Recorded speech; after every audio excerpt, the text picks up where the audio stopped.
Video দেখে কি ভাবছো, ভাসান হচ্ছে? হ্যাঁ, ভাসানই হচ্ছে। মায়ের আগমনের আয়োজন যেমন সুন্দরভাবে করেন, ঠিক তেমনি মায়ের ভাসানের আয়োজনও কম সুন্দরভাবে হয় না। এই যে তোমরা ভিডিওতে দেখতে পাচ্ছ, এটা কিন্তু এখানকার কালী মায়ের ভাসানের আয়োজন।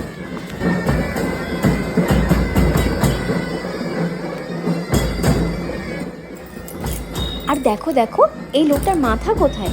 আমি তো প্রথমে দেখে অবাকই হয়ে গেছিলাম। কত সুন্দর আয়োজন করেছে না এনারা। আমার মতো আরও অনেকেই কিন্তু মায়ের ভাসানের আয়োজন দেখতে সেখানে দাঁড়িয়েছিল। আর মাকে দেখো কত সুন্দর ফুলের সাজে সাজিয়েছে। এবার যে এই মায়ের আসার পালা। আর তার আগেই আছে ধনতেরাস। রাস্তায় ভিড়টা একবার দেখো। আর ধনতেরাস মানেই তো সোনা বা রূপোর কিছু কেনাকাটা। এখন যা সোনার দাম, আমাদের মতো মধ্যবিত্তদের সোনার গয়না কেনার কথা মাথায় আনাটাও পাপ। অনেক দিন ধরে মা বলছিল পুতুলের পায়ের নুপুরটা চেঞ্জ করিয়ে দিতে, তো ভাবলাম ধনতেরাসের দিনটাই পুতুলের এই নুপুরটা আমরা এক্সচেঞ্জ করব। প্রথমে তো আমাদের এই নুপুরটা ওর জন্য ভীষণ পছন্দ হয়েছিল, কিন্তু ওর পায়ে এটা ছোট হচ্ছিল, সে কারণেই পরে আমরা একটা অন্য নুপুর নিয়েছি। আর হ্যাঁ, ধনতেরাস মানে কিন্তু শুধু সোনা বা রূপোর গয়না কেনা নয়, এছাড়াও কিন্তু আমরা আরও অনেক রকমের জিনিস কিনে থাকি। সেদিন রাস্তায় সবার হাতে একটা করে ঝাড়ু দেখেছি। এই যে দেখো, বাড়ি চলে এসেছি, এবার পুতুলকে এটা পরিয়ে দেবো।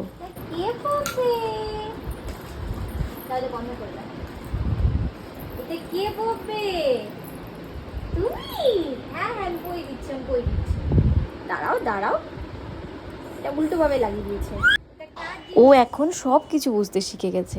কোথায় ওর জামা থাকে থেকে শুরু করে সেজে গুজে যে আয়নার সামনে দাঁড়াতে হয় সেটাও ও জানে। কি সুন্দর সুন্দর।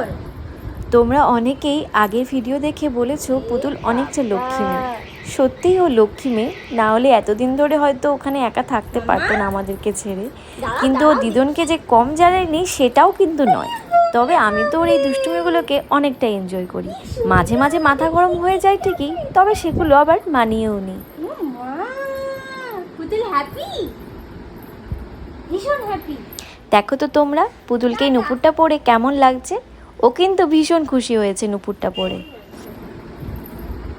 আবার লুজ হয়ে যাবে। এদিকে আসো, একটু ছমছম করো তো। ছম ছম নুপুর বাজে রে। তোমার পায়েল কোথায়? পায়েল পায়েল কোথায়? ছমছম কোথায়? তো এইভাবেই আমাদের